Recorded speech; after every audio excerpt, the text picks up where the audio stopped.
Noi siamo favorevoli al terzo mandato per i sindaci fino a 15.000 abitanti, non siamo favorevoli al prolungamento del mandato ai governatori che hanno già avuto 2 mandati.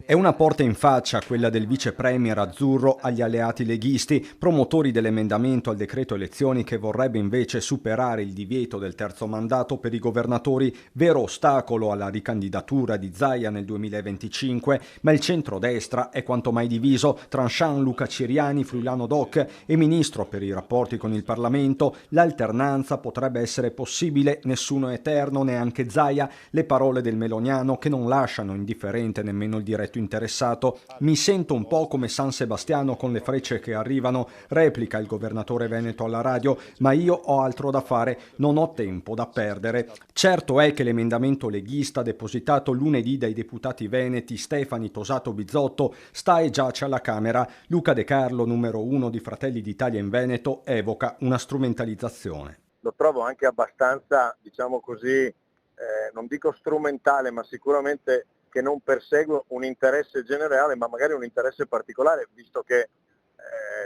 chi lo propone sono 3 parlamentari veneti e l'allusione naturalmente alla possibilità di far fare il terzo, anzi il quarto mandato nel caso di Luca Zaia è abbastanza evidente, quindi invece io credo che su questo tema si debba legiferare sul principio generale. Insomma, tra alleati e il gelo, con Roberto Marcato che, seppure in rotta di collisione con il partito, sembra dettare la linea al carroccio. Il Veneto spetta alla Lega, altrimenti pronti a correre da soli, dice al portale Affari Italiani, dichiarazioni che fanno perdere ogni diplomazia allo stesso De Carlo. La sfida sembra aperta.